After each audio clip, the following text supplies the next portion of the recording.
Lucas 13. E, naquele mesmo tempo, estavam presentes ali alguns que lhe falavam dos galileus, cujo sangue Pilatos misturara com os seus sacrifícios. E, respondendo Jesus, disse-lhes: Cuidais vós que esses galileus foram mais pecadores do que todos os galileus, por terem padecido tais coisas. Não, vos digo, antes, se não vos arrependerdes, todos de igual modo perecereis. E aqueles 18, sobre os quais caiu a torre de Siloé e os matou, cuidais que foram mais culpados do que todos quantos homens habitam em Jerusalém. Não, vos digo, antes, se não vos arrependerdes, todos de igual modo perecereis. E dizia esta parábola: um certo homem tinha uma figueira plantada na sua vinha, e foi procurar nela fruto, não o achando. E disse ao vinhateiro: Eis que há 3 anos venho procurar fruto nesta figueira, e não o acho. Corta-a, porque ocupa ainda a terra inutilmente. E, respondendo ele, disse-lhe: Senhor, deixa este ano, até que eu a escave e a esterque. E, se der fruto, ficará aí, se não, depois a mandarás cortar. E ensinava no sábado, numa das sinagogas.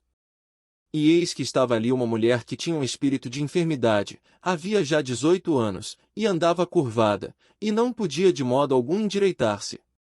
E, vendo-a Jesus, chamou-a a si, e disse-lhe: Mulher, estás livre da tua enfermidade. E pôs as mãos sobre ela, e logo se endireitou, e glorificava a Deus. E, tomando a palavra o príncipe da sinagoga, indignado porque Jesus curava no sábado, disse à multidão: 6 dias é em que é mister trabalhar, nestes, pois, vinde para serdes curados, e não no dia de sábado. Respondeu-lhe, porém, o Senhor, e disse: Hipócrita, no sábado não desprende da manjedoura a cada um de vós o seu boi, ou jumento, e não o leva a beber? E não convinha soltar desta prisão, no dia de sábado, esta filha de Abraão, a qual há 18 anos Satanás tinha presa? E, dizendo-lhe isto, todos os seus adversários ficaram envergonhados, e todo o povo se alegrava por todas as coisas gloriosas que eram feitas por ele. E dizia: Há que é semelhante o reino de Deus, e há que o compararei? É semelhante ao grão de mostarda que um homem, tomando, lançou na sua horta, e cresceu, e fez-se grande árvore, e em seus ramos se aninharam as aves do céu. E disse outra vez: A que compararei o reino de Deus? É semelhante ao fermento que uma mulher, tomando, escondeu em 3 medidas de farinha, até que tudo levedou. E percorria as cidades e as aldeias, ensinando, e caminhando para Jerusalém. E disse-lhe um: Senhor, são poucos os que se salvam? E ele lhe respondeu: Porfiai por entrar pela porta estreita, porque eu vos digo que muitos procurarão entrar, e não poderão. Quando o pai de família se levantar e cerrar a porta, e começardes, de fora, a bater a porta, dizendo: Senhor, Senhor, abre-nos, e, respondendo ele, vos disser: Não sei de onde vós sois. Então começareis a dizer: Temos comido e bebido na tua presença, e tu tens ensinado nas nossas ruas. E ele vos responderá: Digo-vos que não vos conheço nem sei de onde vós sois, apartai-vos de mim, vós todos os que praticais a iniquidade. Ali haverá choro e ranger de dentes, quando virdes Abraão, e Isaque, e Jacó, e todos os profetas no reino de Deus, e vós lançados fora. E virão do Oriente, e do Ocidente, e do Norte, e do Sul, e assentar-se-ão à mesa no reino de Deus. E eis que derradeiros há que serão os primeiros, e primeiros há que serão os derradeiros. Naquele mesmo dia chegaram uns fariseus, dizendo-lhe: Sai, e retira-te daqui, porque Herodes quer matar-te. E respondeu-lhes: Ide, e dizei àquela raposa: Eis que eu expulso demônios, e efetuo curas, hoje e amanhã, e no 3º dia sou consumado. Importa, porém, caminhar hoje, amanhã, e no dia seguinte, para que não suceda que morra um profeta fora de Jerusalém. Jerusalém, Jerusalém, que matas os profetas, e apedrejas os que te são enviados. Quantas vezes quis eu ajuntar os teus filhos, como a galinha os seus pintos debaixo das asas, e não quiseste. Eis que a vossa casa se vos deixará deserta. E em verdade vos digo que não me vereis até que venha o tempo em que digais, bendito aquele que vem em nome do Senhor. Lucas 14. Aconteceu num sábado que, entrando ele em casa de um dos principais dos fariseus para comer pão, eles o estavam observando. E eis que estava ali diante dele um certo homem hidrópico. E Jesus, tomando a palavra, falou aos doutores da lei, e aos fariseus, dizendo, é lícito curar no sábado? Eles, porém, calaram-se. E, tomando, o curou e despediu. E respondendo lhes disse, qual será de vós o que, caindo-lhe num poço, em dia de sábado, o jumento ou o boi, o não tire logo? E nada lhe podiam replicar sobre isto. E disse aos convidados uma parábola, reparando como escolhiam os primeiros assentos, dizendo-lhes, quando por alguém fores convidado às bodas, não te assentes no primeiro lugar, não aconteça que esteja convidado outro mais digno do que tu. E, vindo o que te convidou a ti e a ele, te diga, dá o lugar a este, e então, com vergonha, tenhas de tomar o derradeiro lugar.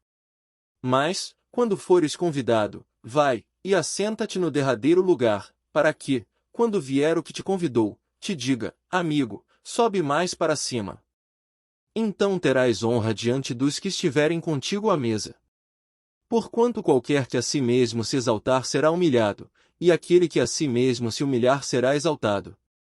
E dizia também ao que o tinha convidado, quando deres um jantar, ou uma ceia, não chames os teus amigos, nem os teus irmãos, nem os teus parentes, nem vizinhos ricos, para que não suceda que também eles te tornem a convidar, e te seja isso recompensado. Mas, quando fizeres convite, chama os pobres, aleijados, mancos e cegos. E serás bem-aventurado, porque eles não têm com que te recompensar, mas recompensado te será na ressurreição dos justos. E, ouvindo isto, um dos que estavam com ele à mesa, disse-lhe, bem-aventurado que comer pão no reino de Deus. Porém, ele lhe disse, um certo homem fez uma grande ceia, e convidou a muitos. E à hora da ceia mandou o seu servo dizer aos convidados, vinde, que já tudo está preparado. E todos a uma começaram a escusar-se. Disse-lhe o primeiro, comprei um campo, e importa ir vê-lo, rogo-te que me hajas por escusado. E outro disse, comprei 5 juntas de bois, e vou experimentá-los, rogo-te que me hajas por escusado. E outro disse, casei, e portanto não posso ir. E, voltando aquele servo, anunciou estas coisas ao seu senhor. Então o pai de família, indignado, disse ao seu servo, sai depressa pelas ruas e bairros da cidade, e traze aqui os pobres, e aleijados, e mancos e cegos. E disse o servo, Senhor, feito está como mandaste, e ainda há lugar. E disse o Senhor ao servo, sai pelos caminhos e valados, e força-os a entrar, para que a minha casa se encha. Porque eu vos digo que nenhum daqueles homens que foram convidados provará a minha ceia. Ora, ia com ele uma grande multidão, e, voltando-se, disse-lhe, se alguém vier a mim, e não aborrecer a seu pai, e mãe, e mulher, e filhos, irmãos, irmãs, e ainda também a sua própria vida, não pode ser meu discípulo. E qualquer que não levar a sua cruz, e não vier após mim, não pode ser meu discípulo.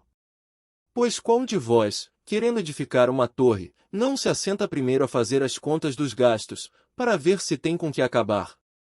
Para que não aconteça que, depois de haver posto os alicerces, e não há podendo acabar, todos os que a virem comecem a escarnecer dele. Dizendo, este homem começou a edificar e não pôde acabar. Ou qual é o rei que, indo à guerra pelejar contra outro rei, não se assenta primeiro a tomar conselho sobre se com 10.000 pode sair ao encontro do que vem contra ele com 20.000? De outra maneira, estando o outro ainda longe, manda embaixadores, e pede condições de paz. Assim, pois, qualquer de vós, que não renuncia a tudo quanto tem, não pode ser meu discípulo. Bom é o sal, mas, se o sal degenerar, com que se há de salgar? Nem presta para a terra, nem para o monturo, lançam-no fora. Quem tem ouvidos para ouvir, ouça.